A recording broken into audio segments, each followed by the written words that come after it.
13:19 to go first quarter. Along with Renee Nadeau, I'm John Sanders. Happy to have you along on a Saturday, a much cooler Saturday. Sun was out briefly. It sneaked behind the clouds again.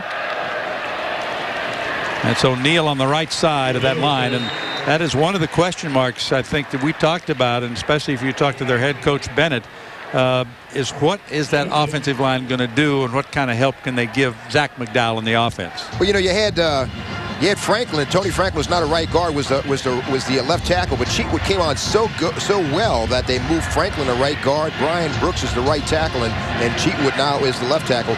Good look at Zach McDowell right there, and well, he'll tell you what, he can run hot and cold, but he's capable of a big game anytime. Whitener stays in to block. He's got a receiver. Did he hang on? No. It was incomplete, intended for Whiteley. And McDowell that's a nice little throw here, right in the zone, right between the safety and the quarterback, and Sands can't get over there quick enough and just couldn't come up with it, but that was a nice throw by McDowell. Slipped right through his arms, went to the ground, incomplete. That's Whitener, the lone running back, shifting to the left of his quarterback.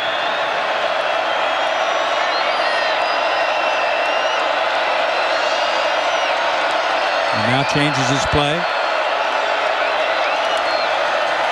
Takes the inside handoff and then goes to the running back, Whitener, who is hit down at the 25-yard line. So they'll get a couple of yards, but Glover had that one covered very well. And so Whitener, the redshirt sophomore out of Jonesville, South Carolina, stopped short. It'll bring up a punting situation again. Whitener was the starter, but he was beaten out by O'Neal. But Whitener's good catching, running, good blocker, runs between the tackles, pretty good head.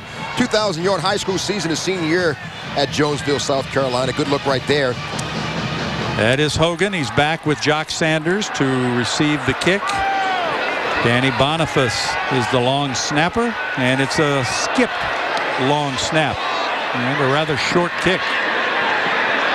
It takes a bit of a West Virginia hop and is going to settle down at the 41-yard line. That's set up by a bit of a short snap on the play. But the Mountaineers will get it once again. They were very impressive, Renee, on their opening drive. Haven't done a lot since. Well, you know, he's got a little bit, Geno Smith I'm alluding to, he's got a little bit of Patrick White, and he's got a little bit of Jared Brown in him. Checking Kentucky leading Louisville. They're in the first quarter there. Michigan is up on UConn. Also Syracuse, Akron later. Cincinnati is at Fresno State tonight. And Stony Brook playing at South Florida. We're talking about Geno Smith, and Geno Smith has a little bit of Jared Brown, Patrick White in him. He can run. He's maybe not as good a runner as White, not as good a thrower as Brown, but he's got a combination. And it's a combination they hope to see improve. 7-0. West Virginia has the lead, and the Mountaineers are going to talk things over. Still 11:48 to play in the opening half, opening game of 2010.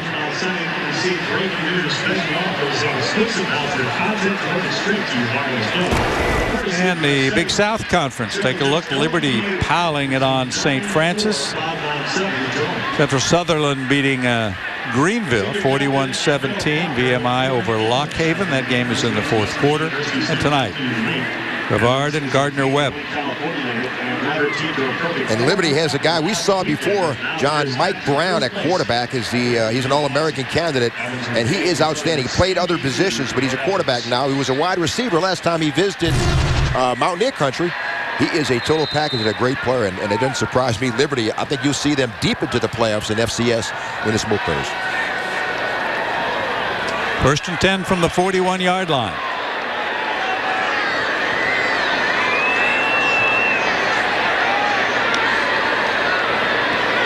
Noel Devine is the lone running back, and he's got the football, trying to fight his way outside, and there's not much there. He had a blocker out there trying to give him some help. That was Jenkins. But let's give some credit to the defense and the play of the middle linebacker Jacobs, who got right in there and made the tackle. And something that Coastal Carolina is doing, they're showing blitz from different areas and bringing someone from another spot, just trying to confuse Geno Smith a little bit.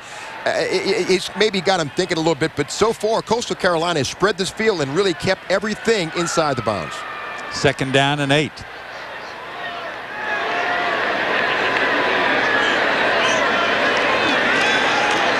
Smith sets, rolls from pressure, dumps it off. 50-45 on the move. Is Austin hit from behind and docked down, and a flag comes out. 2 flags fly late in that play. Tavon Austin with a catch and run, a big gain for West Virginia. Let's sort out the penalties at the end of the play. It looks like it may be holding on West Virginia, that or an illegal block during the run back. During the run. Legal block in the back. West Virginia, number 2, 10-yard penalty, first down. That was Starks who was called for the 10-yard penalty. It does not wipe out the entire play, but it does take 10 yards off of it. Still a first down. Tavon Austin, he has that wow factor. Look at this move here. And coming up is a nice little spin here coming up on the defensive player. This is great. This is pure skills and ability. And you can see a block in the back. Right there. It came up. Starks is trying to help out, and he more ran into him than blocked him. Oh, he's saying, I didn't mean to do that, but he did. Clark has now joined Devine in the background. Here comes the reverse. 15, 10. Jock Sanders that time using the reverse, using his speed. Jacobs finally had to make the tackle, but Jock was flying around the corner that time. Huge play for West Virginia. And this is what you could use Jock Sanders. He's already seen him as a kick return specialist. He has 3 catches, and now as return specialist, he flashes this 4.32 speed. Good move on the inside. He keeps those legs churning and shows surprising strength as he broke 1 or 2 tackles on that run. Nice play setting up inside the 5, at the 5. First and goal. Devine will fight his way down to near the 2-yard line. Stewart there for the tackle. You know, I was watching the run on the replay by Jock Sanders, and it was a real problem for Josh Norman, one of the defensive backs, because he was out there in no man's land and had no chance against Jock Sanders. Second and goal. Ball's on the 3.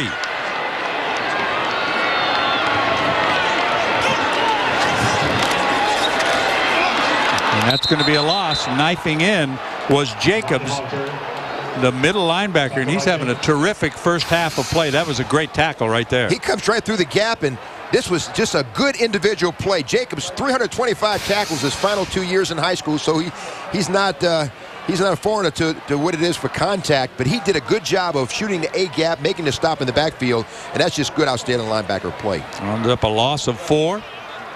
So it's third and goal, but now the ball is back at the 7-yard line. And we'll see if they go for it on 4th as they did on their first possession to get their first touchdown. Dragged down near the 4-yard line is Noel Devine. And that was Brian Sanders, number 12, who made the tackle. And what you do with him, you see him got him more running east. He's trying to cut it back, but they spread him out a little bit, and the pursuit kind of caught him. That's a good job on defense, kind of keeping him bottled up, and it's a 4th down. They will go for the field goal this go. So Bittencourt out of the hold of Cash. From the 12, it'll be a 22-yard attempt, and it is good. So the Mountaineers add their lead. Bittencourt, who was 13 of 15 kicking field goals a year ago, is 1 for 1 this afternoon. Mountaineers lead it 10-0 in Morgantown. Well, the key was the reverse by Jock Sanders, helped him march 55 yards in 7 plays and put 3 on the board. And that's not what they wanted, of course. They had the first and goal, Renee, and they couldn't take it on in. You know, and Bittencourt is a weapon. He had his first field goal of the season. He had 4 field goals against Liberty last year, so he is certainly a weapon, has range from 50 yards in. So if they need to go to him, he's a plus. This will be Corey Smith to kick off for West Virginia. O'Neal and Sullivan are deep. Right at the goal line. O'Neal takes a high hit as he gets across the 20, maybe to the 22-yard line. See if he stays out there as a running back. On the kick team, it was Bowser who made the tackle for West Virginia. 10-0 Mountaineers have the lead. But I think anyone who is expecting a rout, Renee, with nearly midway through the second quarter is probably going to be surprised that it's 10-0. And we've seen games like this early on in West Virginia season against the Liberties and schools like that. And Coastal Carolina is certainly a team to be reckoned with in the Big South, and they're giving West Virginia all they can handle right now. McDowell, the quarterback, out of the shotgun, looks right, throws right, and throws it behind the intended receiver. That was Whitley who was the intended receiver on the far side, but the pass was not close, and Hogan was there to defend. You got a quick look at the mascot for the Chanticleers, and yes, it is a rooster. That goes back to their long association with the Gamecocks of South Carolina when they were the University of South Carolina at Coastal Carolina, but they broke away back in '93. And they kept the Chanticleer as their mascot, but they are now their own university. Nice hit coming up on O'Neal that time. Ian Smith made the tackle, number 24. Let's take a look at this hit by Smith, the redshirt junior from where else? Miramar, Florida. And he comes up and plays it just like he's supposed to. Inside shoulder. Keeps his outside arm free in case there's a cut and he has to play it outside. But that was a good play. He's one of those 18 players in Florida. 11 of them are in the two-deep depth chart. Boy, they all good players. Whitener's in the backfield now, along with McDowell, who throws back the other way. The catch is made, and that's going to be a first down. However, you see the flag come sliding into your picture. The completion went to Whitley. Flag down. Was enough for the first down, but we'll have to check the penalty.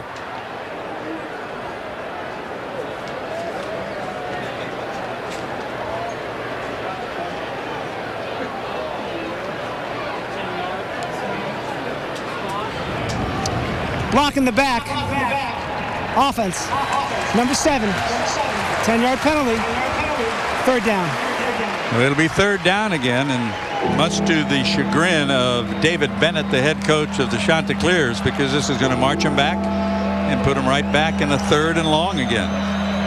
And Childers trying to help out from his tight end position. Got caught with his hand in the cookie jar, and will push him out. It was a nice throw and run for first down. We'll all go for naught. Going with the no-huddle offense on 3rd down and 13 now. A little bit of a delay handoff up the middle, and here comes another flag from the back. The ball carrier gets down to about the 25. Tandy was there to make the tackle. Holding. This is holding. Offense, number 68. Penalty will be declined. 4th down. It's going to be 4th down, so the Mountaineers will decline. It was called on Smalls, the left guard. And Coach Bennett's done a lot of talking to the officials this afternoon. Well, this is a bushel full of penalties this early in the game, and still have 6:53 to go before the halftime. And this is really killing. Some of these penalties have really hurt Coastal Carolina. Hogan and Sanders deep to receive the kick of Erdman. And again, kind of that running kick. Trying to get a spinning bounce, and gets a good bounce. It's going to roll down inside the 30 to the 27. And that's where the Mountaineers will have it for their next possession. They have a 10-0 lead in their home opener here in Morgantown.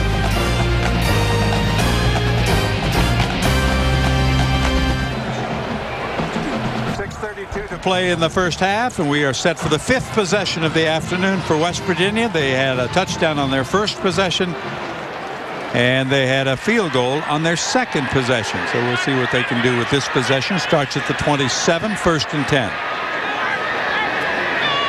I'm John Sanders along with Renee Nadeau. Empty backfield for Smith. Throws to Devine. Tries to split the tacklers and fights his way to the 35-yard line. Jolly was there defensively for Coastal Carolina. This is a program that early on, Renee, for Coastal Carolina had a lot of success. Yeah, and I got a little story on Geno Smith. We'll talk about him after this play, but he's quite an interesting prospect. And we have not seen him under center very often this afternoon. This is Devine looking for room. Got the first down and then spins out of bounds. And close to the 42-yard line. It'll be a first down for the Mountaineers. I don't know if people realize how good Geno Smith was. That's as he gets it out to Noel Devine, skirts the left side. This is just 1-2, breaking a tackle and getting out of bounds, getting the first down. But Geno Smith was a 6A Player of the Year in Florida. Big arm, was a finalist for Mr. Football, was an All-American, highly recruited. LSU and Tennessee and a lot of schools like that wanted him before he decided on the West Virginia Mountaineers.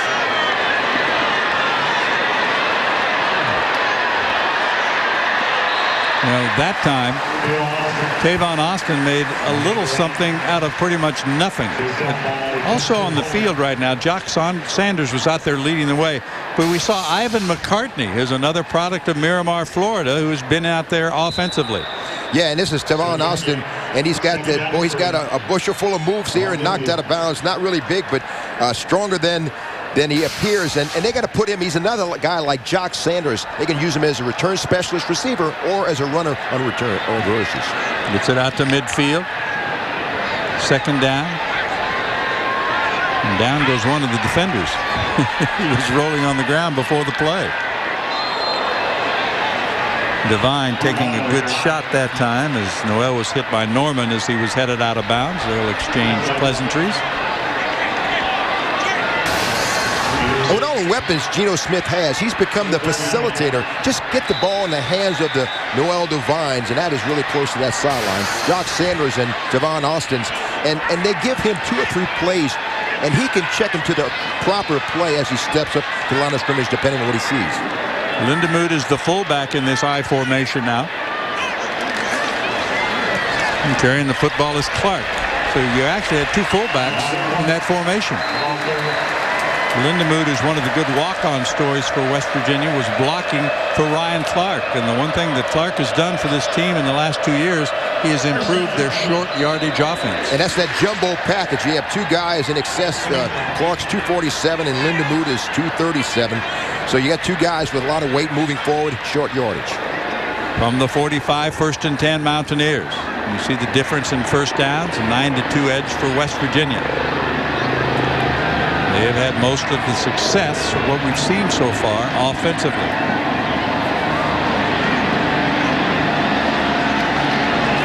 Smith guns it to Sanders.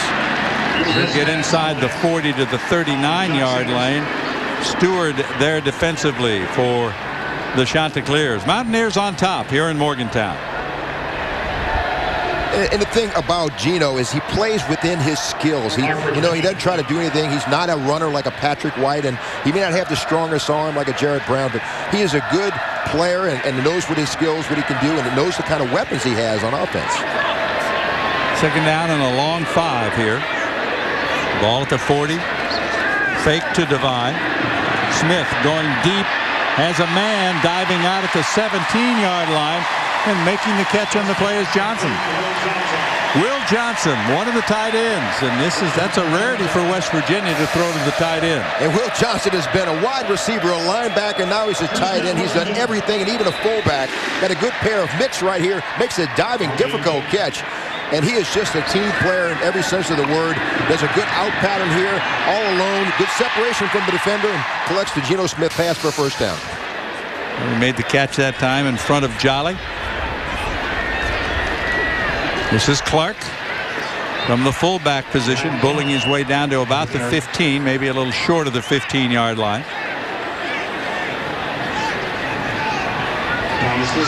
Again, Stewart there to make the tackle along with Thomas.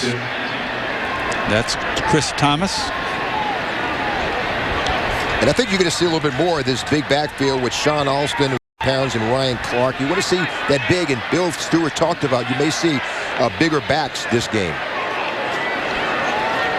It's Devine in the backfield right now. He slips inside, and they throw to the other side of the field. Ball is stripped out of the hands of Austin. Was he out of bounds? That's a touchback. Fumbled through the end zone. Yes, he did. Cunningham was there defensively. Austin trying to get it in the end zone, but instead they're going to turn it over. That was a good call, and trying to make something happen here to Tavon Austin. The ball was just knocked out of his hands. Just a good play here. Just an excellent play by Norman. Ball rolls through the end zone. Touchback. Coastal Carolina. Now let's take another look at the end of it. Bounces off his leg through the end zone. Touchback is the correct call. And Norman making a good play. Not only making the tackle, but stripping with his right hand. You can see he punched it out. That is why he's an All-American candidate and does a great job for the Coastal Carolina defensive backfield. Well, that ends that West Virginia drive. Mountaineers back on defense. Quick toss into the flat. That has to be a hold, doesn't it? My goodness. The guy was tackling him over there. Pass was complete to Wesley. Sullivan flag on the block. Excuse me, that was Wesley who was doing the holding.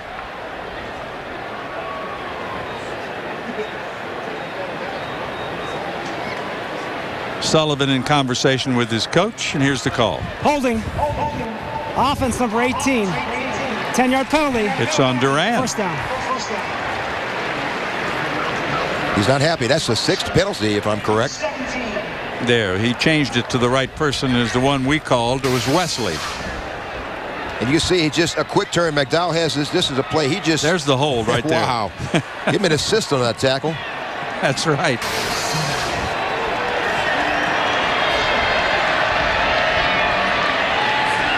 Inside handoff will bring it out to about the 15-yard line. Clock rolls with 2:08 to play in the half. O'Neal was the ball carrier. What guy I think you expect to see at quarterback? Number 3, Aramis Hillary is another guy from transfer from South Carolina. He's very much like a Zach McDowell, just as sophomore. He'll be the future quarterback for the Chanticleers. Looking at 2nd down and 15. Clock moving, minute 40 left, first half. There's the delay, and it's read nicely by the Mountaineers. O'Neal had no place to go because Wright was there, Sands was there, and they sandwiched him. They just engulfed the runner. This was excellent reading, and you see Sands comes in from a safety position with the assistance of George Wright. Really, that was just a great diagnosis on those 2 guys. The Mountaineers will take their 2nd timeout. It comes with 1:33 to play in the half. Give us a chance to take a break and check out some top 25 college football scores. It's always interesting at the start of the season. Florida winning over Miami of Ohio. Iowa a victor along with Georgia Tech. Florida State no problem with Samford. Texas and Rice, that's a pretty good one going in the 2nd quarter of play. Oregon's beating up on New Mexico, and Penn State had its way with Youngstown State. Georgia beats Louisiana Lafayette.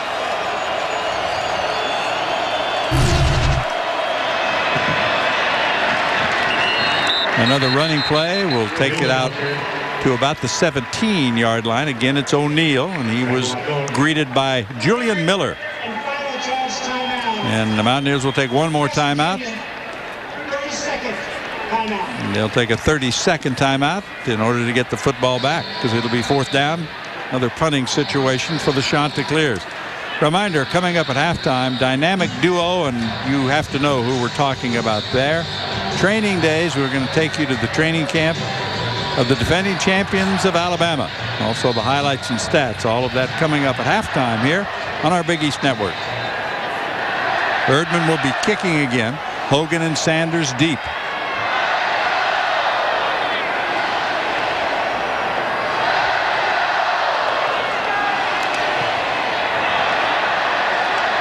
A wobbly kick is going to come up short and go out of bounds at the 43-yard line.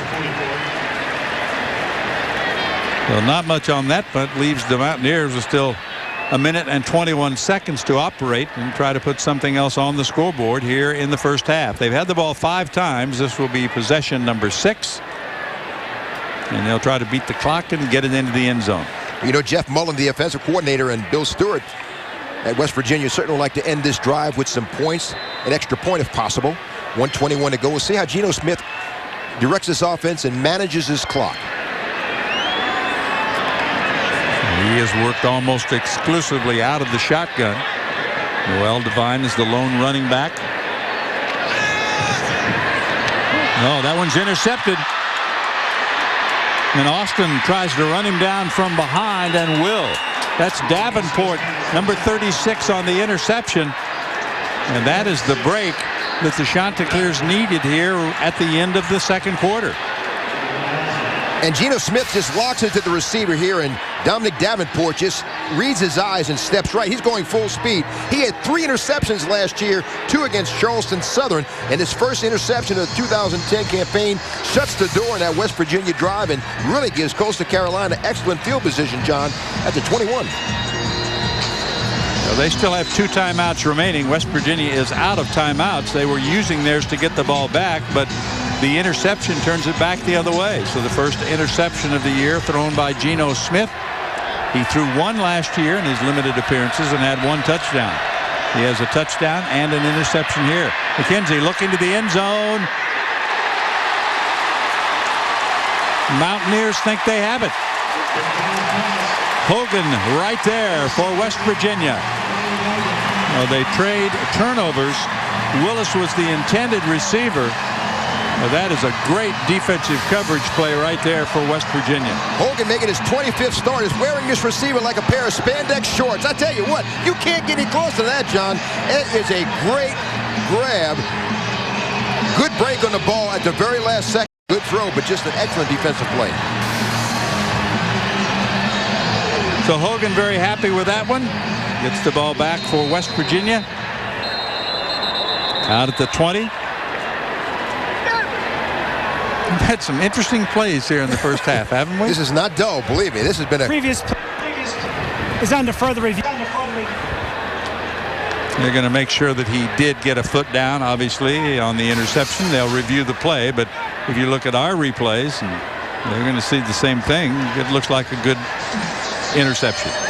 It does, in fact. You know, I tell you what, it's hard to catch everything, but Franklin, the right guard, certainly had a jersey full of one of the West Virginia defenders' interior linemen, so he got away with a hole right there. But this is just an excellent break on the ball, good closing speed, as he had good positioning on the wide receiver. He knew exactly where he was, kept his hand on him, knew how far he was, and just good closing speed at the very last second. And the back judge was right there. He ruled it an interception. It is being reviewed with 1:07 remaining in the opening half of play. That'd have been a catch in the NFL, John. It looked like he had both feet down.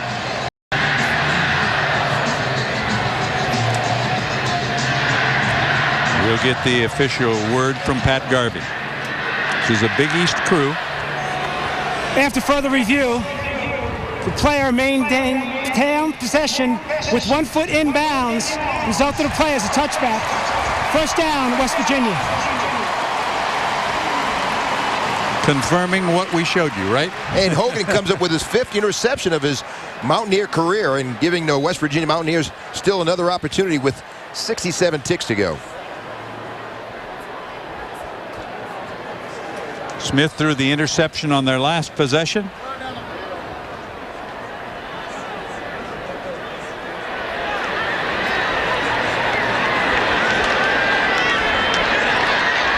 Far sideline, and this is Austin. They have used him a lot so far this afternoon. Going to Tavon Austin. Well, Bill Stewart said he's going to move him to running back in 2011. They're getting him as much opportunity as possible. We did talk about, you'll see some new guys carrying the ball, and Tavon Austin is one of them.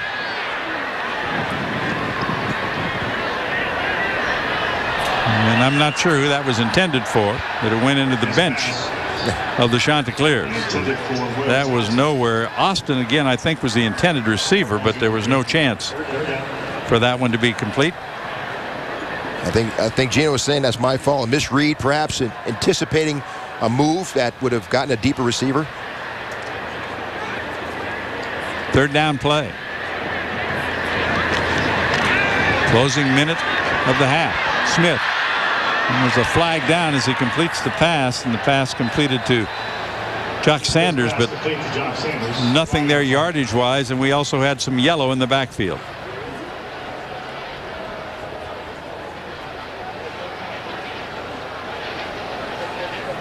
You'd have to think they'll decline it. Offense. Before the penalty will be declined. 4th down. So the Mountaineers will be forced to punt. Yeah, I'm impressed. I'll tell you what, I'm impressed. Boy, that's really a hold. That's a tackle. But you can see on the inside, but Geno Smith just trying to get rid of the ball. But I'm very impressed with the linebacker, the effort of the Chanticleer defense, the way they respond quickly, react to the offense of the West Virginia Mountaineers. They've done a good job. Very quick defense. Pignetti will be punting to Mastro Mateo. Another good kick. He had a 53-yarder earlier, and this one's going to be more than that. They'll track it down at the 1-yard line. Nicolo Mastro Mateo ran away from it, and Pugnetti's kick rolls all the way down to the 1-yard line where Keith Tandy covered it up for the Mountaineers. At first I thought maybe the ball was going to beat him to the end zone. Well,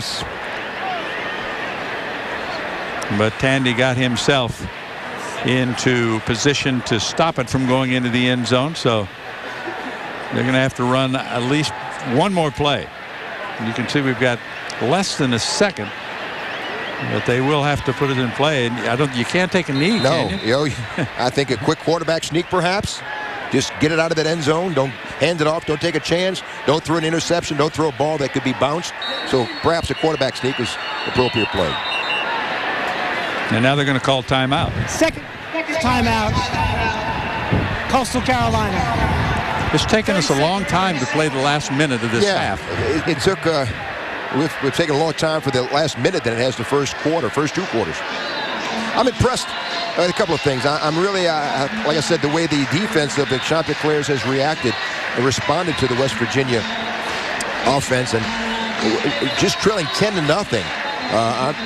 They're very much in this game. West Virginia hasn't shown a lot of explosive. They've had some good plays by Noel Devine and Jock Sanders, but I haven't seen the explosiveness in this offense that I would have anticipated. Well, the only one was the reverse to Jock Sanders and went for 31 yards. Outside of that, it's been quite, the longest run, I think, for Noel Devine is 14 yards here in the first half. So they have not broken the big play, and they decide to go back to the shotgun and air it out down the far sideline.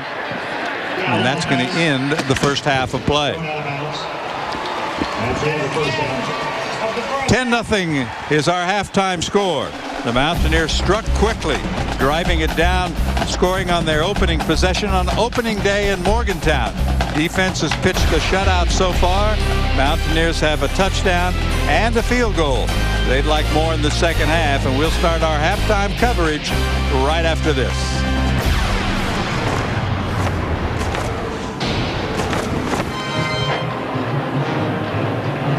Halftime here in Morgantown, West Virginia, the opening game of 2010, and the Mountaineers have a 10-0 lead over the Chanticleers of Coastal Carolina, and we are happy to have you along for our halftime coverage. The heart and soul of this West Virginia football team, without question, Devine and Sanders. Mary Ravasio of the Mountaineer Sports Network has this feature on the two fast Florida friends. I've always been a competitor. I just always wanted to be better and be better than the next person. Just always wanted to be the best.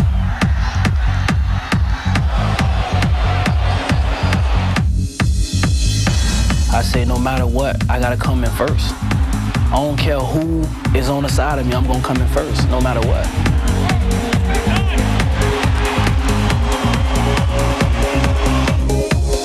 I get excited when I get in open field. Knowing you get in the open field with the speed that we have, it's rare that we're going to get caught. So I just feel that we did something positive for our team to get in the end zone, get some points on the board, and get the fans what they came to watch.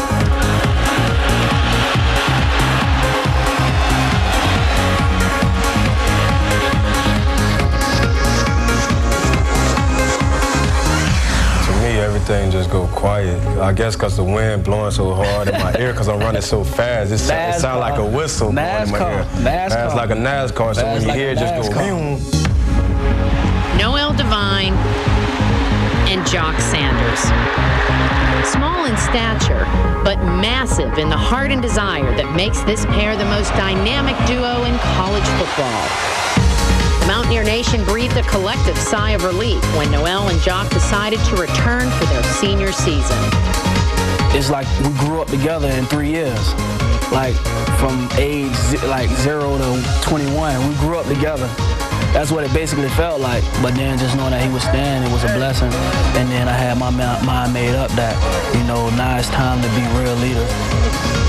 Just going on in practice and having the right attitude and the right mind frame. You got kids that's looking up to us, and we want to set the right tone for them and get them the right message to reach out to them. Just to come out here and practice and give it all you got, because we've been here and we know what it takes. Just knowing that every time you come on the field, it's up to one of us to get them going. But you gotta light that fire, and once that fire is lit, it's like everybody else catch fire. This is what I want this year. I want the Mountaineer to run out of bullets. That's how many times we're gonna be in the end zone. That's what I feel this team got the ability to do, touch the end zone so many times that he run out of bullets. For real. Thank you very much, Mary. Superman and Batman, they have performed so far so-so, I would say, because West Virginia's lead is only 10-0 at halftime. We've got more to come from Morgantown. Back to Mountaineer Field and Milan Puskar Stadium after this word.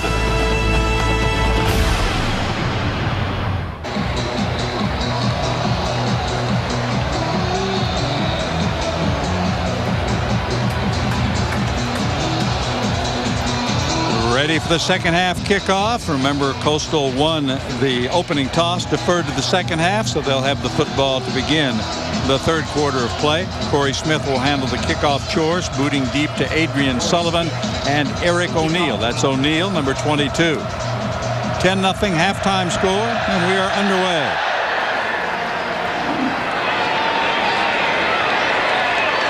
We went back into the end zone, but Sullivan will come out and gets a little room on the loose ball now.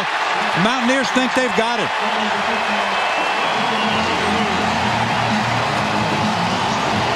Cook was there, number 25 for West Virginia. Darwin Cook comes up with the ball after the hit. Looked like it was going to be a good return, but he takes a hit, Renee, and Sullivan loses the ball. This is a big play right here. A strip by Sands, and Darwin Cook is Johnny on the spot, the freshman out of Cleveland, Ohio, comes up with a big play and gives the ball to the Mountaineers in great field position. Well, this is exactly the boost that they needed. Turnovers even out at 2 apiece. One of them was the interception thrown by Geno Smith. He's out there, as he has been most of the afternoon, in the shotgun to run the offense. Devine is in the backfield with him.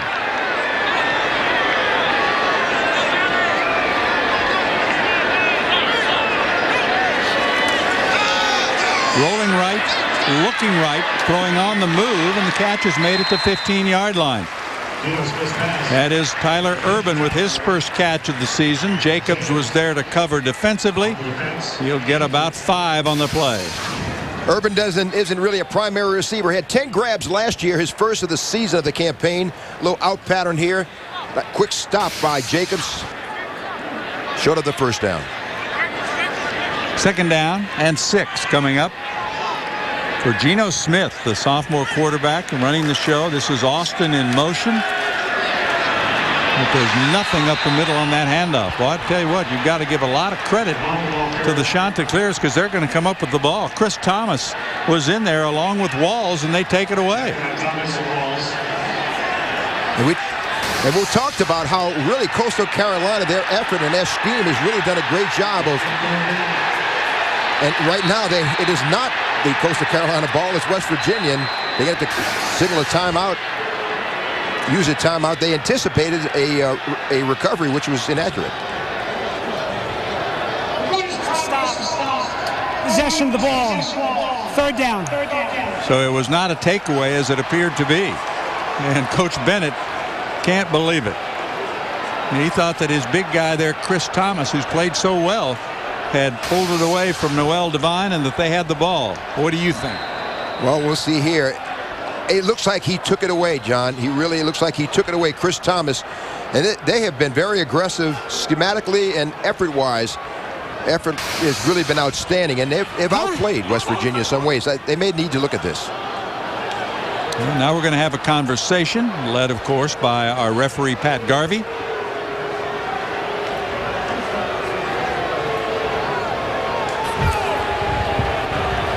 Forward progress was ruled on the play. It is not a reviewable play. That's what I thought. It wasn't reviewable. So the Mountaineers will keep possession, 3rd and long.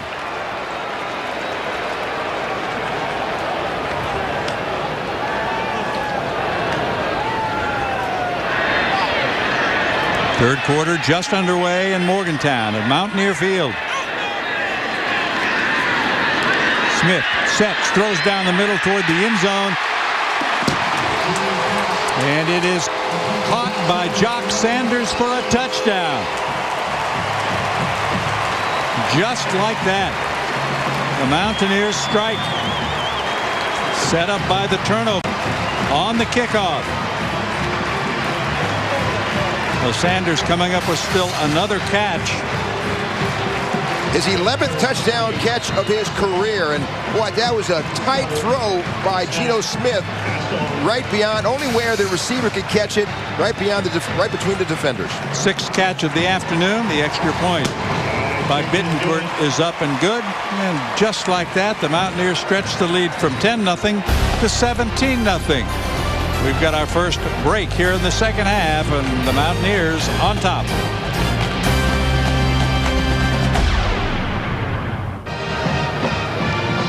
Fumble on the opening kickoff, set it up 17 yards from Smith to Sanders, and he threaded the needle on that pass.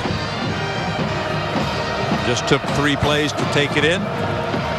Second touchdown pass of the game for Geno Smith.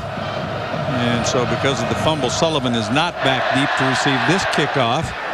It's Jones and Mastro Mateo. And this is Mastro Mateo. It's the same area of the field where they fumbled it the last time. But he hangs on and goes down.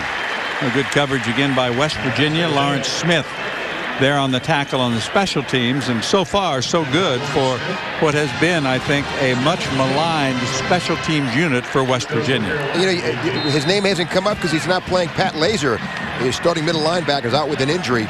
He's replaced by Leonard, and Najee Good steps into that starting position. But Pat Laser, number 31, the highly anticipated senior season, he has not played. It won't be out for a little while. And the turnover sets up the Mountaineers to a 17-point lead. Running play across the 20 to the 22 by O'Neal. Chris Neal, number 90. And is he a load in the middle of that defensive line? Boy, he's a Pittsburgh Steeler type guy. You know, he squats 635 pounds, which is a 20 pounds plus from last year at this time. He was a former linebacker and tight end. And he played some running back in high school, but what an athlete. And boy, he's very unselfish, just likes to control that middle.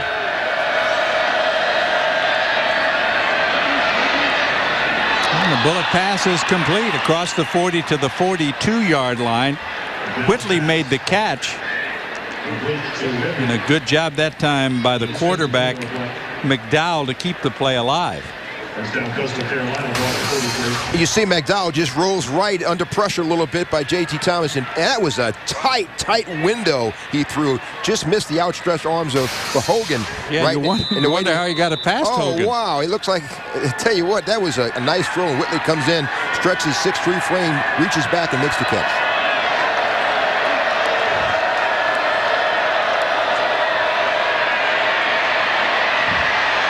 Throwing on the run again, guns it complete for a gain of about 9. Again, it's Whitley who's right there. And on the coverage, it was Hogan.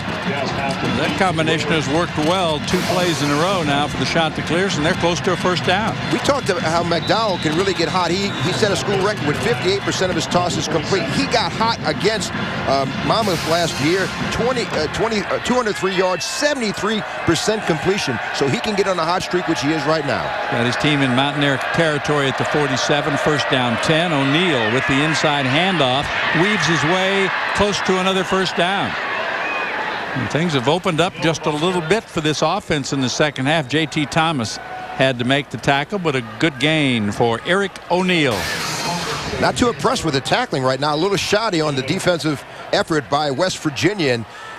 And I tell you, O'Neal makes him pay for it near first down territory, just a couple of yards shy, but just outstanding running through the thicket bush, running through arm tackles and making him pay.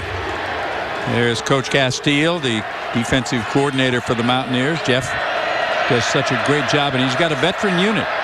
They have pitched a shutout so far. That's going to be incomplete. Intended down near the 25 for the tight end, David Duran. Good got a piece of this one. And that Right was there. that was a great effort by Najee Good. And he played the ball well and stepped into the passing lane to bat the ball away. Chanticleers go with their no-huddle offense on 3rd and short. And that's going to be enough for the first down. The quick handoff to Whitener. And he's got it for the first as he moves it down to the 36-yard line. So far, this has been their most impressive drive. It has, and good blocking on the right side. You see right there, number 74, Brooks. Good kick-out block there, and Franklin, the right guard, opened the hole big enough for him to run for a first down. And you know, McDowell is managing this offense, John, and doing a pretty good job the second half. They've got some momentum in this drive. First down at the 36. Whitener still on his feet as he fights across the 35 down to about the 32-yard line. Garvin makes the tackle for the Mountaineers. Good combination of O'Neal and Whitener. Whitener is the guy who's a little more flashy than O'Neal is, and Whitener averages 4.3 yards per carry. Just as sophomore, he's got a great future. O'Neal, of course, the senior. But McDowell is doing a good job, and right now they're keeping West Virginia defense on their heels and kind of keeping them guessing. And throw in the fact that West Virginia is not tackling very well. Second down and 6, and a timeout. Coastal Carolina. And Coastal Carolina will take their first called timeout of the second half, and we'll take the break with them. 10:33 remaining in the third quarter. Mountaineers on top 17-0. They got the break early here in the third quarter and took advantage.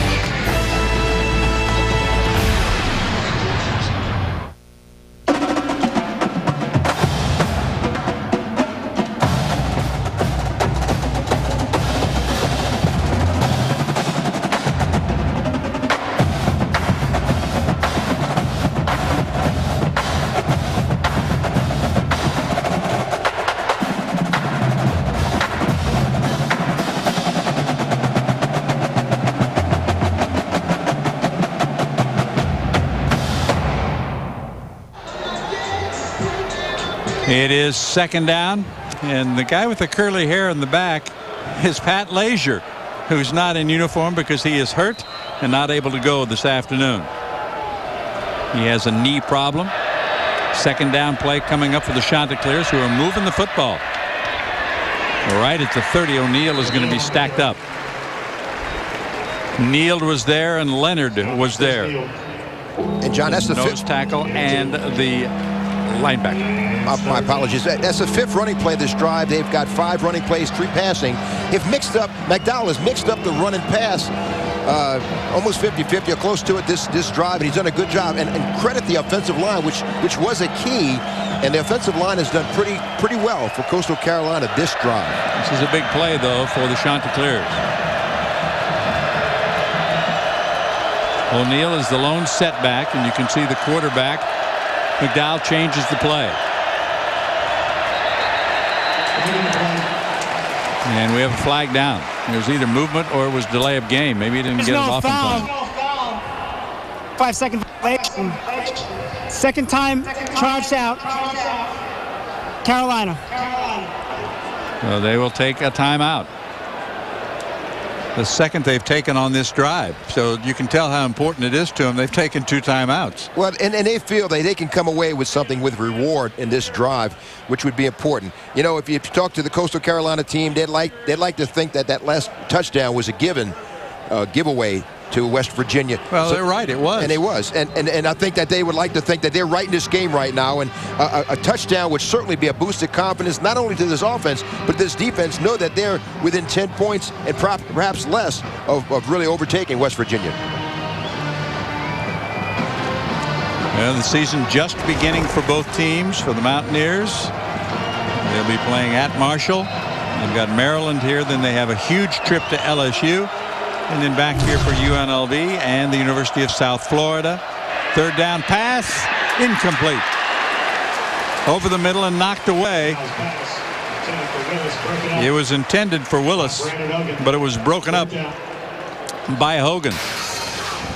And Hogan flashing those athletic skills. He really, boy, I tell you, what a great play he made there, and coming over the top, showing that 34.5-inch vertical high, batting the ball away from intended receiver. This will be a field goal attempt of 47 yards for Durham.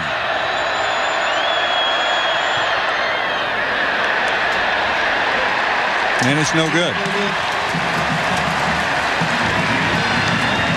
So Durham cannot convert. Last year he was 13 of 19 and a long of 42. That was a 47-yard attempt that was no good. Still 17-0 West Virginia. And while the Mountaineer defense talks things over on the sidelines, the offense goes back to work at the 30, first down 10. And that's a better look at Pat Lazier in the middle of your picture. Not out of the shotgun to start this series.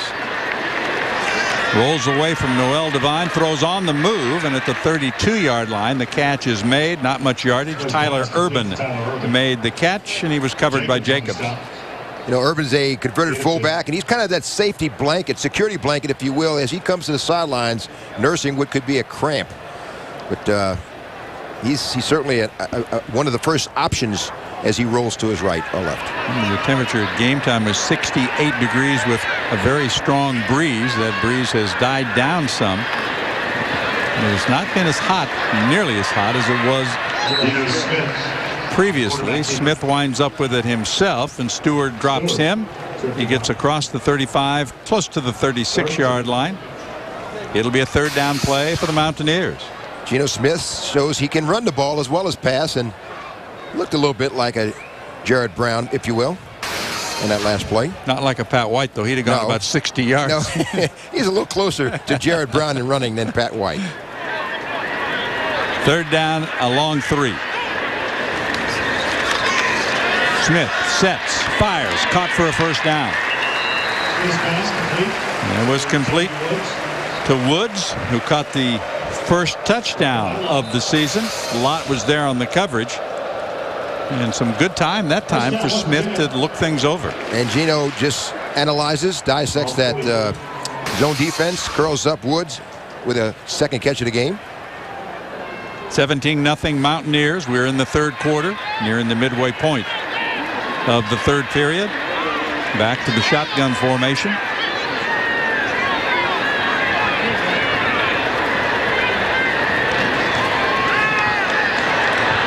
Smith runs away from pressure. Flag is down, probably holding as he throws it away.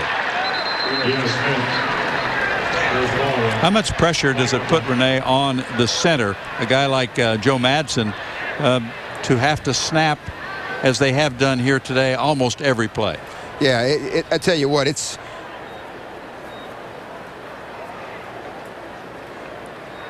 Well, you know, he's in that shotgun. That's, of course, it's certainly a benefit to the...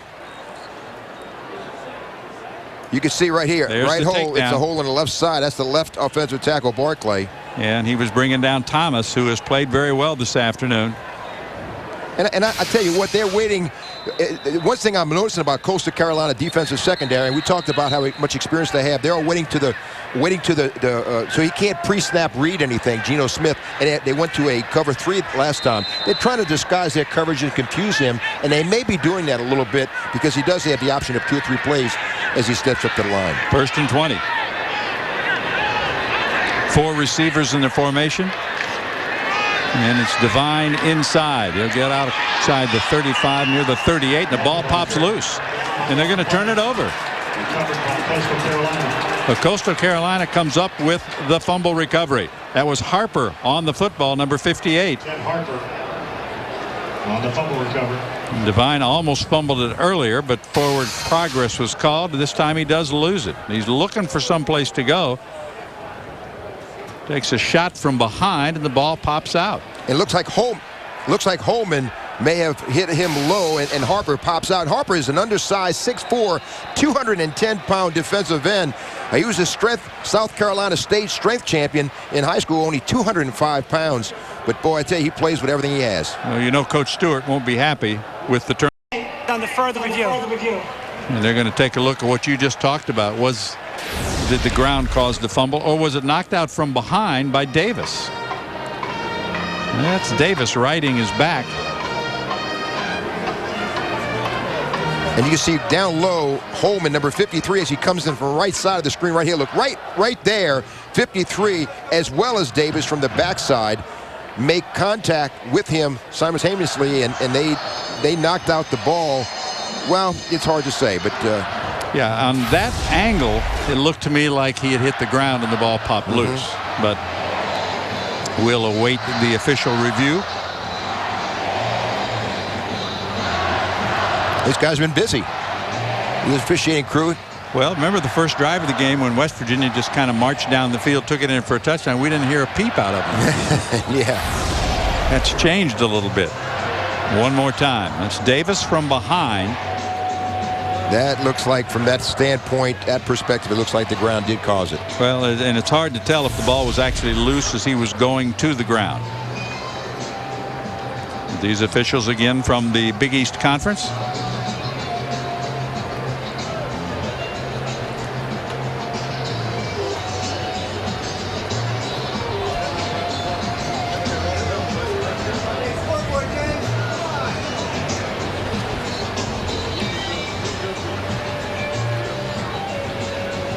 Well, the call on the field was a turnover. After further review, the ruling on the field stands. First down, Coastal Carolina. There you go. It was tough to see in that crowd. Yeah, that's Coastal Carolina feels like perhaps Lady Luck may have smiled on him this time. A close call. And of course, their turnover on the opening kickoff of the third quarter has been really the big play so far in this half. Ball's right at the 35-yard line. O'Neal will get a couple. Najee Good on the tackle. O'Neal runs one play and runs to the bench. 3-5 defense, and that can confuse a lot of people. It's, you can bring pressure from a lot of different ways. It can be helter-skelter for an offense if you're not used to it. It takes the offense a little while to adjust. And of course, Joe Lee Dunn is the originator of that 3-3-5. Defensive mastermind in college football. And I tell you, West Virginia's really made it work for this team. Well, Whitener's taking the spot in the backfield. And here comes the reverse, and it goes nowhere. Sands was right there to make the tackle on Sullivan. And remember, it was Sullivan who fumbled the opening kickoff here in the second half. And Sullivan had no place to go. It's a huge loss all the way back to midfield. And Sands, with that 6'5" frame, stretches out all the way, called the hardest hitter in the Big East Conference. Boy, he makes it play. What a good play here by Sands. He recognized very quickly, coming from the A gap on the left side between the guard and the center, and big tackle for loss. And back they come with a throw to the tight end. Making the catch is Duran. And Duran gets it back to about the 31-yard line. Sands was there again defensively. The question for Robert Sands, the junior from Miramar, Florida, will he be back for his senior season? Nobody knows. Well, Sands just may have delivered a big hit, but he may have come up with a stinger. As you see him, look, he's kind of favoring that shoulder, right shoulder, and he just goes dead numb for just a little while. But Duran held on to it for a nice catch. Fourth down, I'm sorry. Chanticleers go for it on fourth down. 4th and 5. Trying to keep the drive alive. Remember, they have only one timeout left in the game, and we still have 5:46 to play. Third timeout. Coastal Carolina. Wow. Well, that will do it for their timeouts here in the second half. And it was the quarterback, I think, who made that decision. McDowell either didn't like what he saw or thought they were in the wrong formation for the play they wanted. Well, and so we have a timeout on the field. Give us a chance to check some other Big East action. Of course, Pitt losing in overtime to Utah earlier this week. Kentucky over Louisville. That game is in the third quarter. Michigan against UConn. Still fairly close in the third quarter there. Syracuse is playing at Akron. Cincinnati's at Fresno State. And Stony Brook plays at the University of South Florida. And Michigan, UConn score is kind of interesting, isn't it? 21-10? Yes. That's a pretty important game for Michigan and Rich Rodriguez. Very important, and UConn has a chance to jump into the catbird seat. I think they'll certainly be one of those teams in the Big East. Fans get into it now on 4th down. Pass is caught by Duran. He's going to be right at the first down stakes. Depends. We talk about Duran, and we did talk about him at the opening of the game. He has been fairly quiet through the first half and is starting to pick it up in the second half, but he did get across the 25 and picks up the first. And the reason why he did were outstanding blocks downfield by wide receivers Whitley and Willis. Had it not been for those key blocks, he would not have gained first down territory. From the 25. Pass in the flat is going to be complete, but not much there yardage-wise. It was complete to Morgan. Garvin forced him out. A gain of maybe a yard, if that, not much. And we've got an injured player down. That's Sands. Looks like that shoulder's bothering him. He was hurt previous play. Yeah, you can tell by the way he's shaking his hands that there's numbness. Yeah, that shoulder goes out of socket. It's numbing feeling, tingly, pins and needles kind of going through it. And, you know, you just don't have any feeling sensation in that shoulder. That seems to be what the problem is right now. He hits so hard, sometimes he hurts himself. You know, you don't know if he's going to come back for his senior year. Certainly got all the, intangibles, size, strength, speed, to perform at the next level in a professional with NFL. And, he's a phenom kind of player. Another one out of Miami, Florida.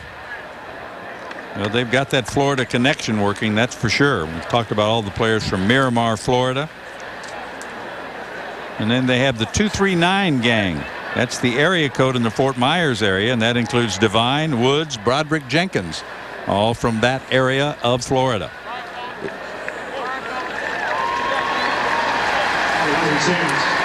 And it's Dave Kearns, who's been the trainer here for 16 years with the Mountaineers, who are walking to the bench. That might have not been the play where he got hurt. This might be the play, as you pointed out at the time.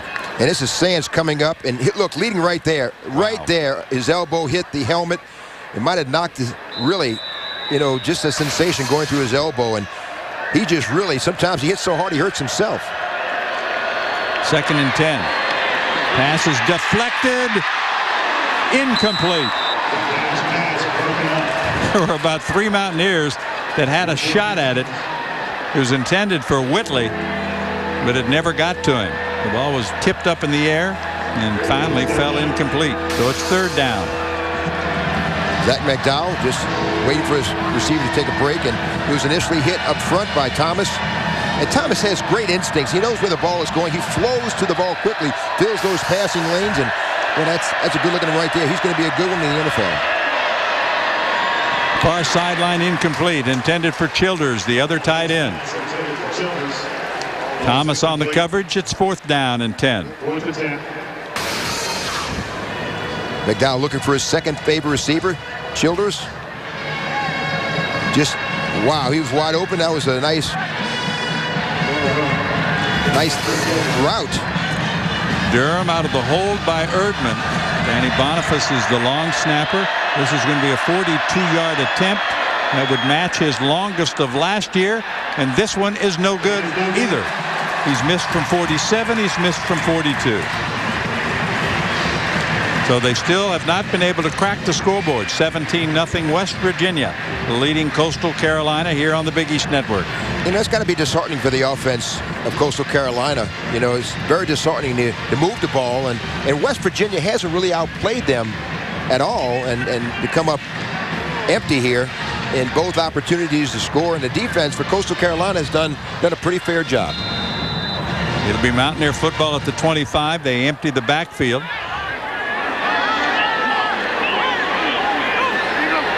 Five wide receiver formation.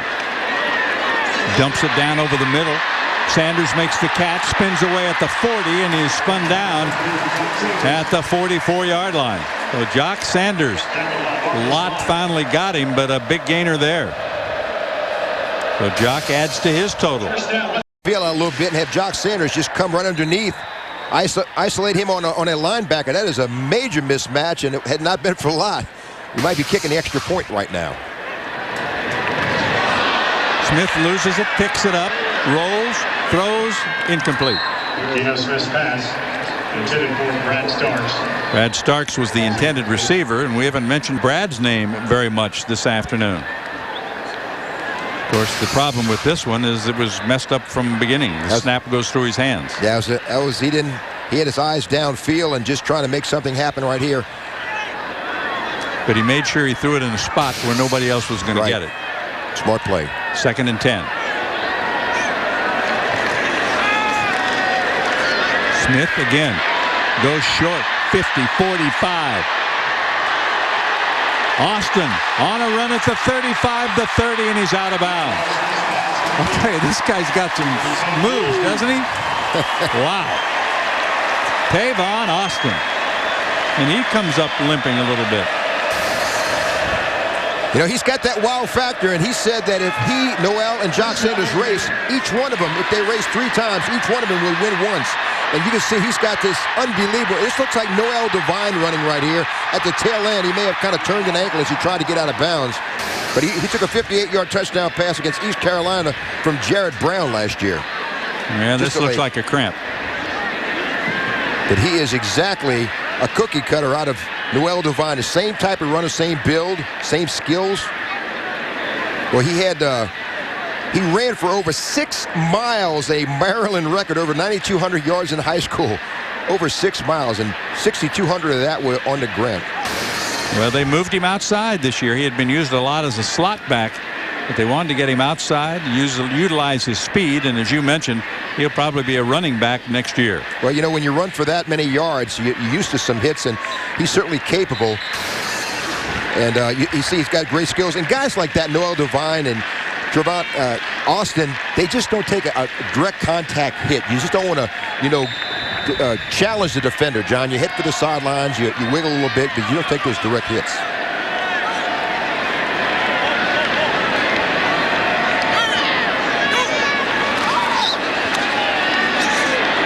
Looking long and overthrown. Intended to McCartney, the freshman. Norman was there on the coverage, and that's another speed burner that we really haven't had a chance to talk about much today. McCartney, number 5. Well, he's going to be a special player, the cousin of Ocho Cinco. And they think that McCartney can be the skills of former West Virginia wide receiver, the late Chris Henry. They feel like he possesses the same type of skills. And we have a flag on the play. It's going to go against Coastal Carolina.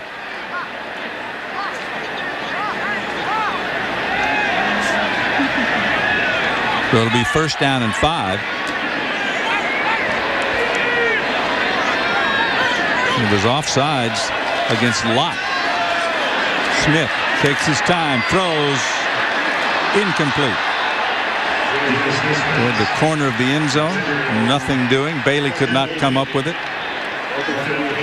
And I guarantee McCartney will go back to the huddle and say he was wide open in the back of the end zone. McCartney was wide open, and Gino just didn't see him. He locked into Bailey, tried to throw it over the top. This is a tough throw. If you see to the left of your screen, McCartney was unattended in the back of the end zone. This is Devine. Bumped down as he gets near the 15-yard line. Noel Devine knocked down by Marcus Lott. So it'll be 4th down.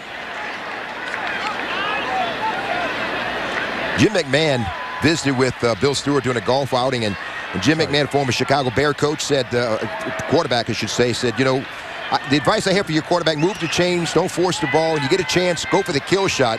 And this Geno Smith trying to put this game away right now. And it's 3rd down, not 4th down. Devine's got the 1st and more inside the 10.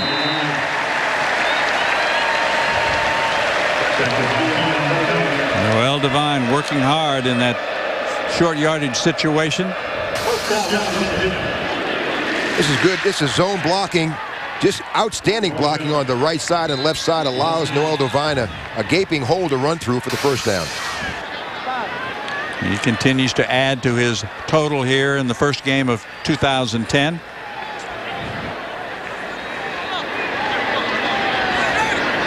First down, West Virginia, just inside the 10-yard line. Power running off that left side by Ryan Clark. Clark gets it down inside the 5, close to the 4. Sanders on the stop. And Clark is that short yardage guy. They put their jumbo backfield in there with Clark, 247 pounds. And now you have Lindemood in there, that fullback. And this is your jumbo back. You got a lot of weight back there. You know, Lindemood is much like a offensive lineman in the backfield. They have loaded it up again with Clark and Lindemood. This is Clark. He might have cost himself a touchdown by kind of slipping down before he got to the goal line. Stewart was there defensively. And speaking of Noel Devine, he has 56 yards rushing this afternoon. Not a huge total. Yeah. And you see Clark as Joe pulls. Lindemood were good at block, but I tell you, good penetration on the right side may have prevented that touchdown by Coastal Carolina. Clark gets up kind of gingerly. 3rd and goal. Diving into the end zone is Ryan Clark. And the Mountaineers have scored with 1:44 to play in the 3rd quarter.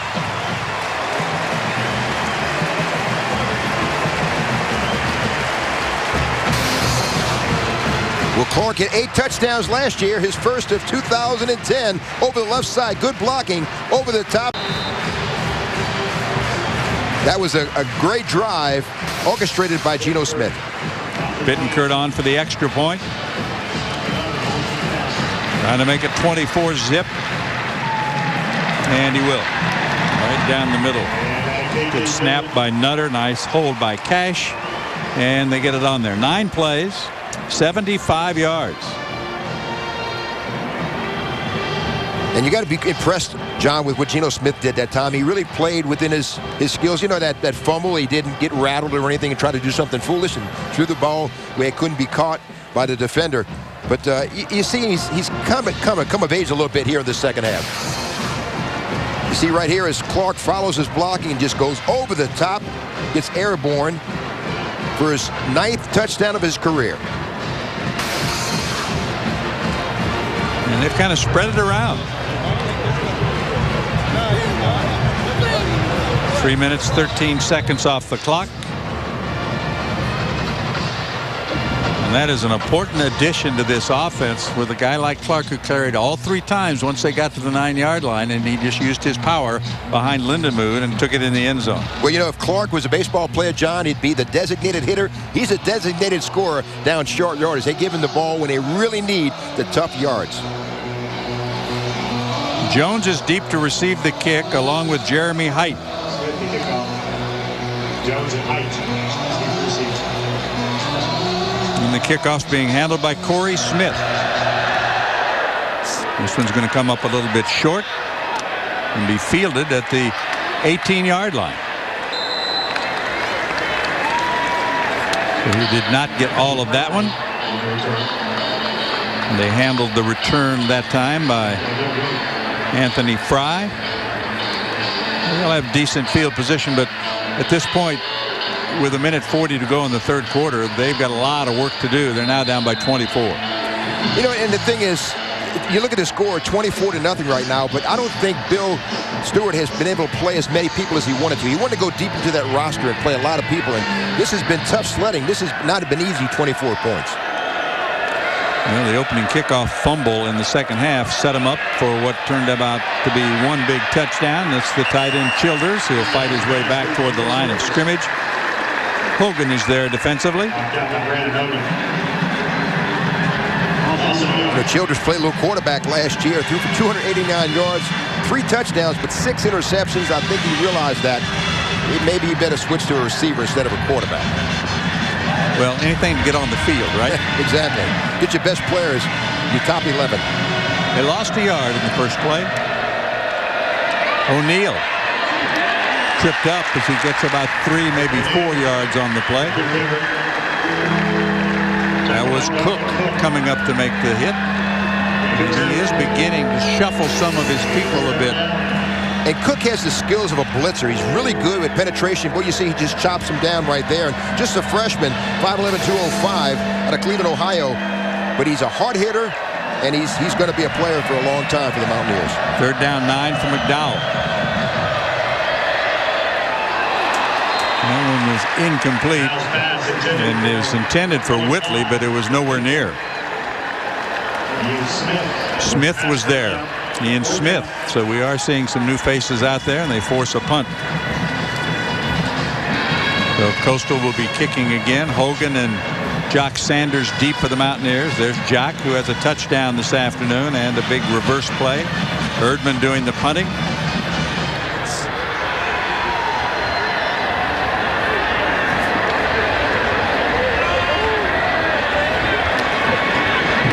He likes to run to the right, doesn't he? That's Hogan. And not much there. Good coverage by the Chanticleers. Brian Sanders down there defensively to lead the way. So back to the offense for West Virginia. You've called Hogan's name quite a bit. He was thought to be a quarterback when he first got here. Played a little wide receiver in 2007 with 12 catches that year. But he was stolen from the offense because he's so valuable. And again, it goes back to the thinking you get your best 11 on the field. And he was such a valuable addition to that defense. And he's really flashed some outstanding skills as a cornerback. Mountaineers 1st and 10. Ball at the 38-yard line. Smith with time goes deep down the left side, incomplete. Davon Austin was out there as the intended receiver. The pass a little strong and long. Johnson was there defensively for the Chanticleers.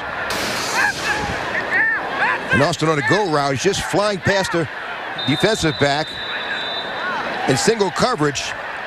And these are the very tough throws, those touch throws over the top where you just have to throw them up and let the receiver run underneath it.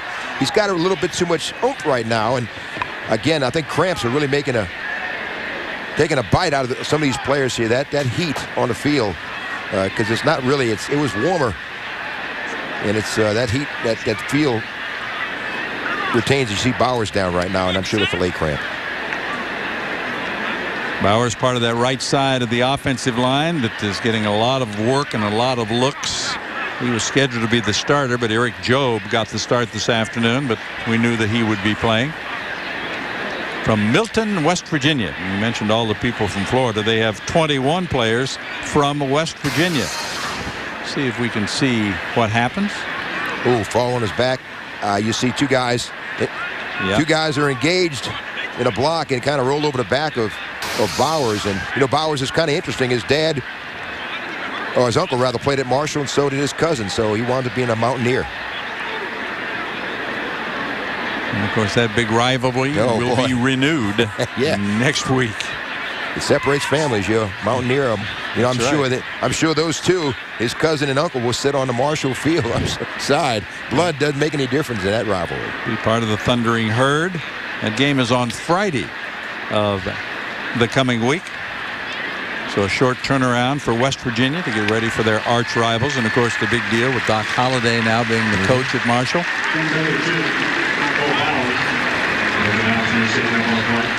Marshall took a thumping this week, but we'll see how it happens when these two teams square off.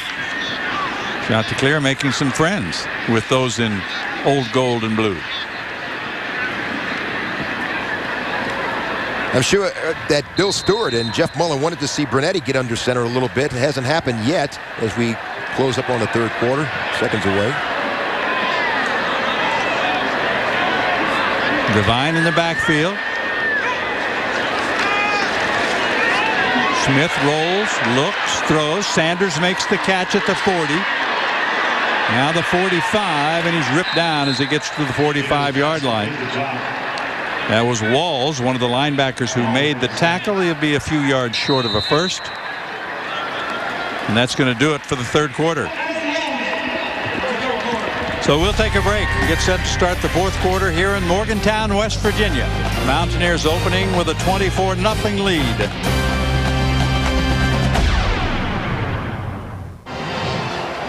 Ready to begin. The Flyers have opened it up here in the third quarter with a couple of touchdowns.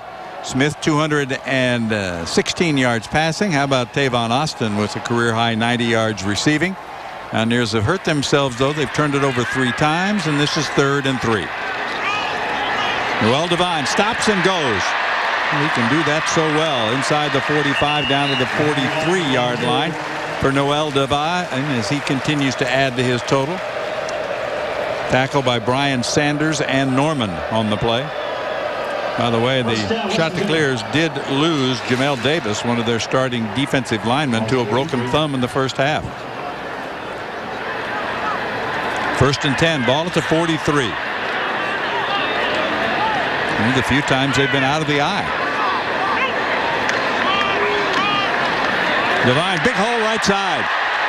Still on his feet. At the 20. At the 15.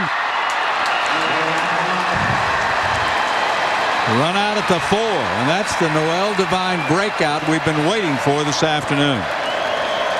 We talked about how he's increased his leg strength. 445-pound bench, 500-pound squat.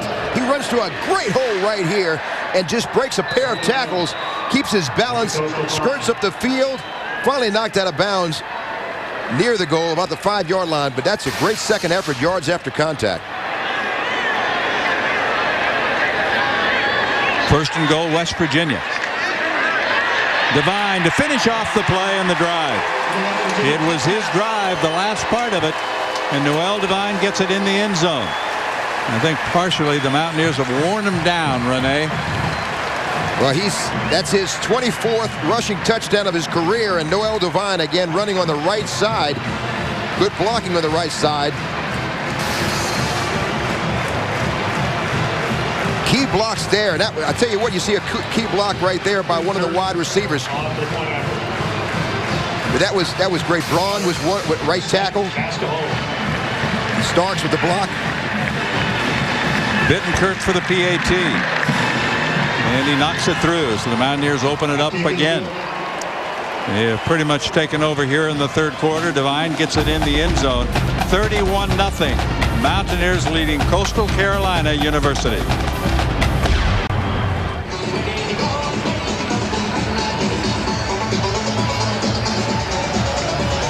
It is the 24th rushing touchdown of the outstanding career of Noel Devine. He's gone over now 111 yards. He's carried it 23 times, and that's one of the things you were concerned about. How many touches would he get? And he averaged his entire career 6.5 yards per tote. If he averages 23 carries per 6.5, he will become the all-time leading rusher in Mountaineer history. Smith will handle the kickoff duties. Corey's done a good job in that category. Jones and Height will be deep.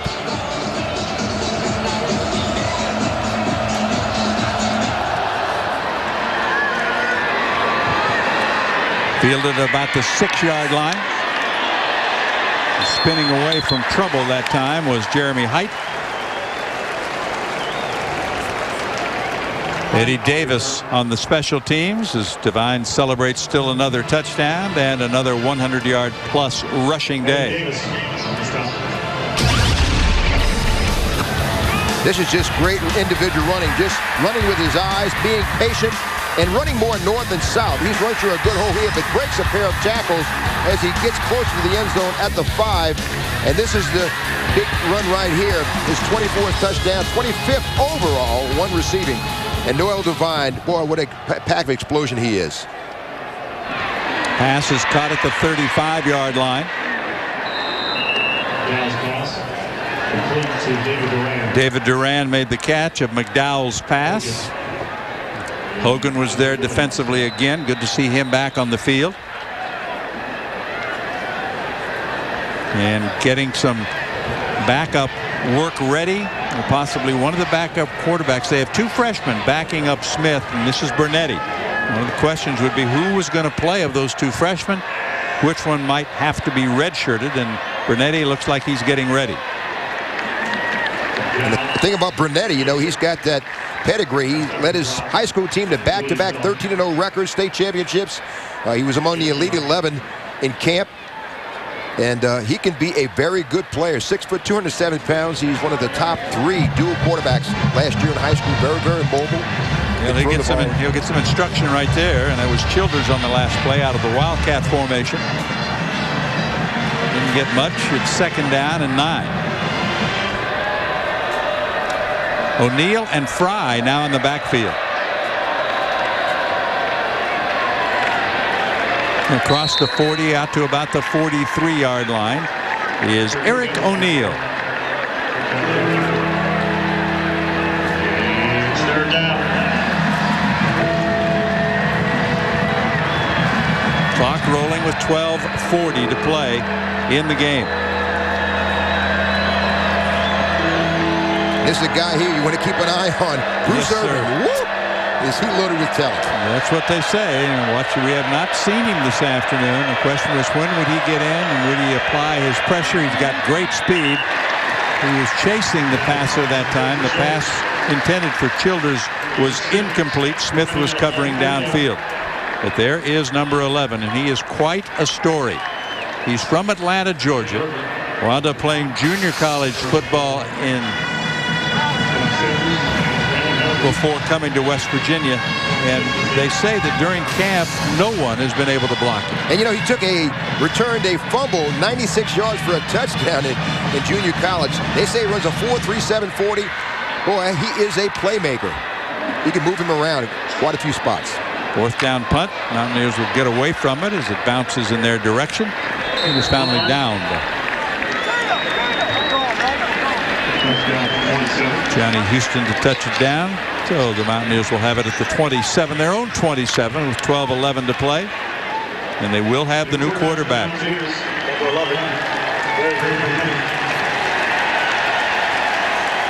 Brunetti from Memphis, Tennessee, 6 feet, 207-pound freshman. And of the two, he is more of a passer. They like Jeremy Johnson. He's from Texas, and he has more of the running ability. But it is Brunetti who gets the first call in a backup role today. One thing you got to like Brunetti, John, is 23 touchdown passes last year, just 1 interception. That's pretty impressive. High percentage passer. Very impressive. And we do have a lot of new people coming out on the field now. See, Lindemood is out there. Johnson, a backup tight end. Will Johnson is on the field.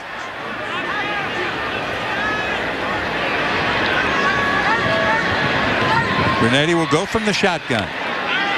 Looks left, steps up, fires.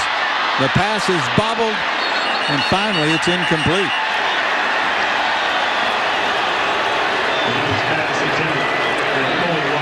Coley White was the receiver. He's one of the backups in the slot, a backup man for Jock Sanders, and he touched this one with just about every part of his arms and feet and fingers and still didn't catch it.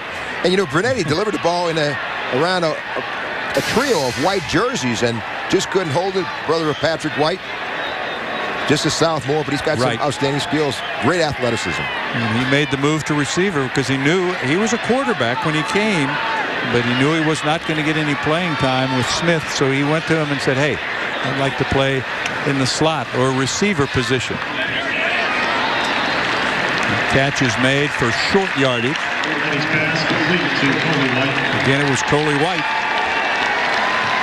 And he'll get a nice hand from the Morgantown faithful, all 60,000 or so. There is a small corner of teal down to the right where the visiting teams usually sit.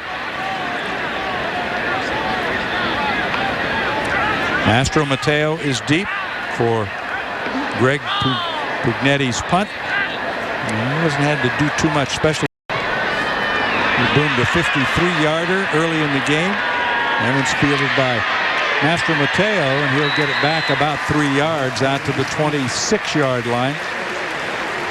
Eddie Davis down on the special teams to make the tackle. We're going to take a timeout with 10:43 to play. West Virginia leads by 31.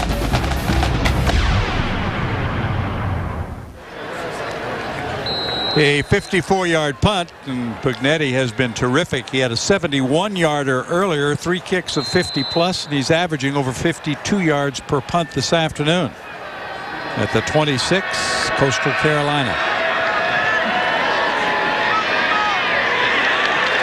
Trying to run the left side that time is number 34, Marcus Whitener. There was nothing there. Wright and Miller defensively. George Wright a backup to Scooter Berry on that defensive line. You know, Wright is a perfect defensive lineman. He's got that wrestling background, was a wrestler, and he's got great leverage in engaging and disengaging quickly with the offensive lineman. Whitener again, and he'll get back to the original line of scrimmage, and that's about it before he stopped. Miller was in on the play. You see Cook is on the field right now. So a lot of the backups getting some playing time here in the final 10 minutes of this game, with the Mountaineers comfortably in front, 31-0. Bruce Irvin is on the field again, number 11, the speedster. Keep an eye on him.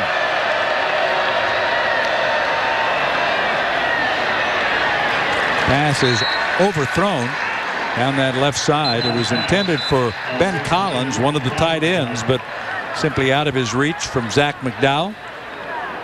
He was certainly hoping for better things in his senior year, but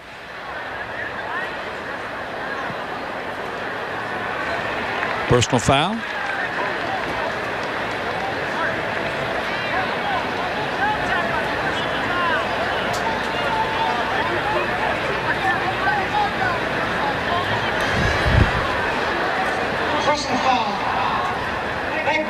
The 74.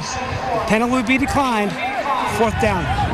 They'll be kicking it away as the penalty was declined, and that's been another problem for head coach David Bennett today, Renee, as this team's been penalized a lot.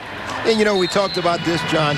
When people see the score tomorrow, they're going to say, wow, 31-0. But the score doesn't indicate really Coastal Carolina, a couple of things here and there, and this could have been a little different game. I don't say we would have won the game. They would have won the game, but certainly that score doesn't indicate. Well, remember, it was only 10-0 early on, and then the Mountaineers got it going. Fumble on the opening kickoff in the third quarter kind of helped turn things around in the favor of the Mountaineers. Jock Sanders will jog back to the bench. The Mountaineers will send out their offense, and they'll have the football at the 39-yard line, 1st and 10. Upcoming for the Chanticleers, they'll play at Towson, Georgia Southern, Delaware State, Richmond, and Presbyterian. And they didn't win a game on the road last year. The Mountaineers, meantime, off to a good start. Did not lose a game here at home. They were 7-0.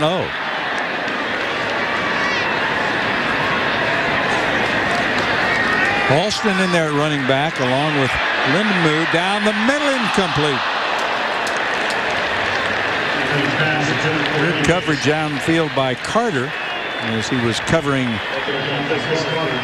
Brad. No, he was not. He was covering Eddie 3. Davis in the lineup. And Brunetti shows his strong arm, just a little too long. Boy, I'd say that was a nice throw and almost a catch. Closely defended. Had to come back forward a little bit. Yep. Would air it out a little bit more. Might have been a catch. Just that last little move might have cost him a reception. 2nd down, 10. An inside handoff. That's Lindenmood, who just got his scholarship. Davis made the tackle on him defensively, but it was good news for Lindenmood because he wanted that scholarship. Oh, I tell you what, here's a good look at Lindenmood. And you know, such notables as Rich Brom and Zach Abraham and Owen Schmidt, who was a fullback, have come through as walk-ons. This guy got a scholarship August 26th. He was a state wrestling champion, 24-2 record. You know, he was 2nd in the state of West Virginia as MVP. He had 2,400 yards rushing, but he sacrificed all of that to be a blocking fullback here at West Virginia, and what a good one he is. He's got a 645-pound squad tops on his team. He is a workaholic. Alston made the catch, but he'll get nothing much out of it. Houston was there on the tackle, and it'll be 4th down coming up for the Mountaineers. Clock continues to roll. 8 minutes and 20 seconds left in the 2010 opener for both teams. Mentioned Pugnetti with an average of 52 yards per kick. He's back out there. He's become a weapon, John. He has. Well, a 71-yarder will do a lot for your average. A nice roll, but 52 yards per, that's pretty stout. Mastro Mateo is deep. And this one not as good. And everybody runs away from it. Gets a decent roll down to about the 19-yard line. And that's where the Chanticleers will have the football.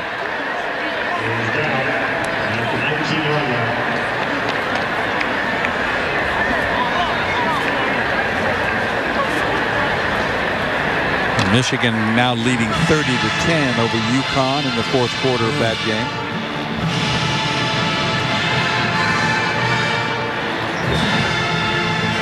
Playing at the big house. That's got to be an experience for the Huskies, huh? Important year for Rich Rod. Absolutely.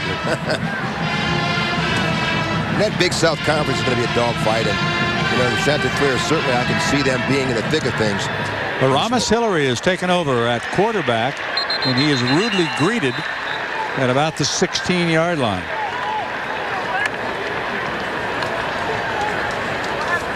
And we are going deep into the rosters of both teams right now.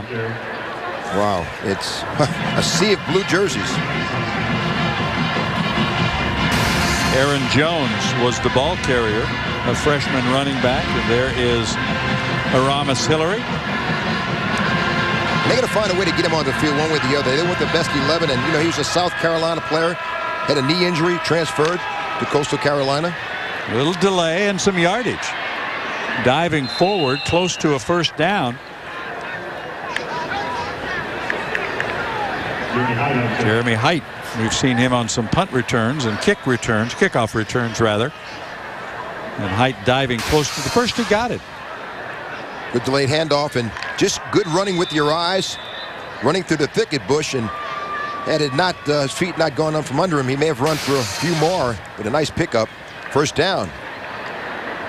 Well, the Mountaineers, even though they do have a lot of their second and third line players, they want to keep that 0 up there. They've got 6.5 minutes to try to pitch the shutout. Yeah, and also you got a lot of guys in here that want to show the coach that they need to be getting more playing time. This is a chance to shine.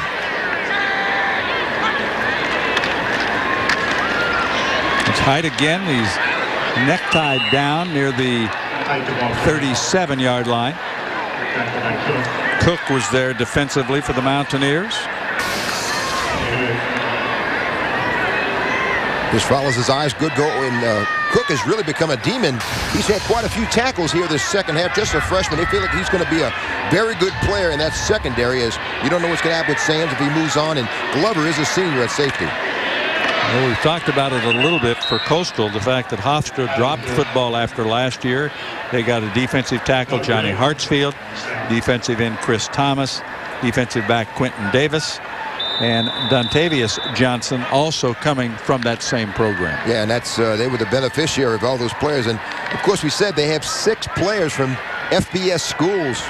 Michigan State, of course, Duran, and McDowell from Wake Forest. Of course, South Carolina. Hillary is a South Carolina transfer. Well, their head coach, who is in the Catawba Hall of Fame, and he had great success there. He was at Catawba when they asked him to come up and take a look at what was going to happen at Coastal, which was to start football back in the early 90s. And around the turn of the century, as a matter of fact, after they had been long associated with South Carolina. And he said, Coach Bennett said, I went there. My wife thought I was crazy. They didn't have a practice field. They didn't have a stadium. And he spent 1 year with a football team that didn't play a game. Wow. But it's a beautiful area. Oh, wow. It's beautiful. They've done games there. Somehow, after all of that dancing around, the pass is complete. Whitener made the catch. Hillary was scrambling for his life back there. This is a play you drop on a sand lot. Just go by the fire plug, and I'm going to try to hit you. Just before he falls down, just throw it out there and hope he catches it. And just try to get us a first down. It will be 3rd down and about 5. In relief of Zach McDowell is Hillary. We talked about the relationship that McDowell has with the now offensive coordinator of the Mountaineers, Jeff Mullen. They have stayed in touch. He was at Wake for that first year, Wake Forest. Mullen was his coach there. Knew he was probably going to leave. Talked about going to Eastern Kentucky, and then went to Coastal. Said, this is a beautiful place. I'm going to play here. Well, Riley Skinner was he's pretty much was a quarterback at Wake Forest, and they were both freshmen. He knew he wasn't going to play, so Riley Skinner was the man to take his act somewhere else, and Zach McDowell has really done a good job for the Chanticleers. 4th down.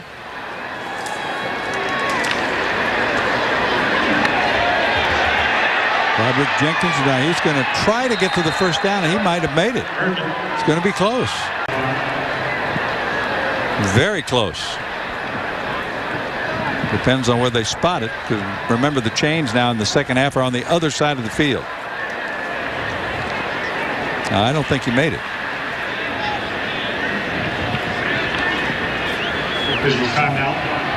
No, it's West Virginia ball. Wow. That was Erdman trying to carry it, and you see some of the powerhouse of this West Virginia team. Noel Devine, over 100 yards, gets in the end zone, helps his team out to a 31-0 lead.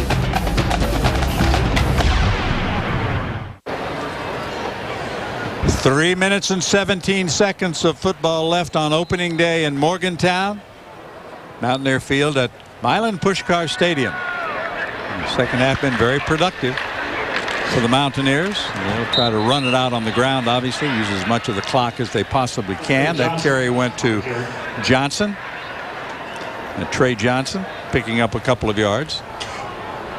And they'll go without a huddle, as both teams have done throughout this game, Renee. They both employed the same basic format, working out of the shotgun with no huddles. And it gives the quarterback a little more time to survey the area. The inside handoff tripped up after a gain of about 6 on the play. Again, it's Trey Johnson. And he's in that same mold of the Noel Devines and Tavon Austin's, you know, kind of small frame, very, very quick, lightning quick moves. Good look at Brunetti right there. You know, Brunetti is, you know, pretty good passer, very mobile. He's in the same line of a Geno Smith, can hurt you with his feet or his arm. Maybe a little better passer at this point.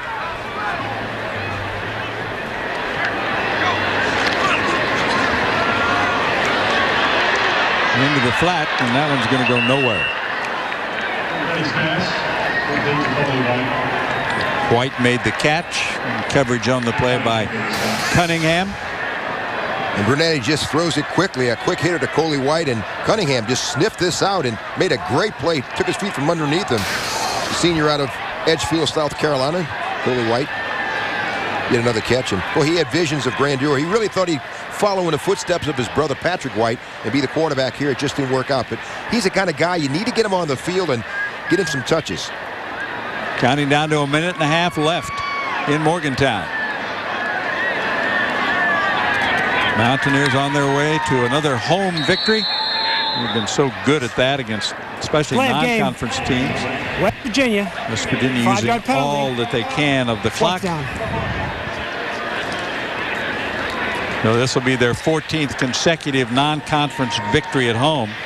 And when they score 30 or more, as they have today, 31 on the board, in their past 60 games, they're 59-1.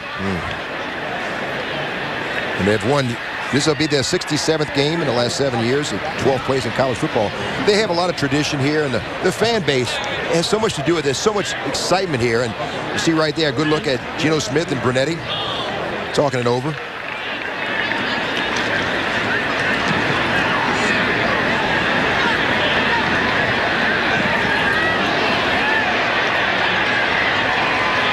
It's going to roll down near the goal line. About as close as you can get, huh? And Lindemood does the honors.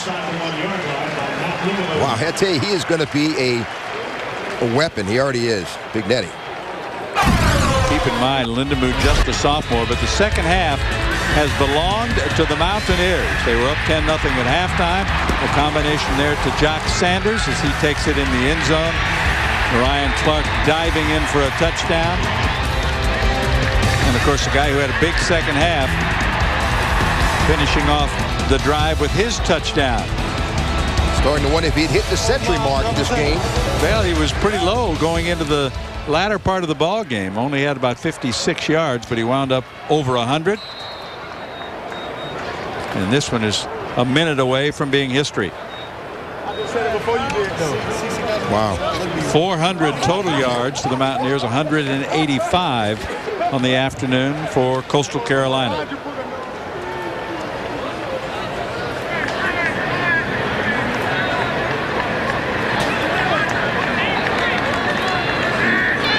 Final 40 seconds. Another inside handoff, and there's absolutely nothing there. No, it's not a safety when you push him back into the end zone. At least it didn't used to be. Aaron Jones carried the football and was shoved back across the goal line. Final 15 seconds now. One more play, maybe. And maybe not. Bill Stewart's seen enough. And there will be not another play. 31-0 is our final score. West Virginia gets the win. Two good friends there. Both head coaches very respectful of each other. David Bennett very happy to come up here and play the Mountaineers in Morgantown before about 60,000 fans. We'll take a break and then come back with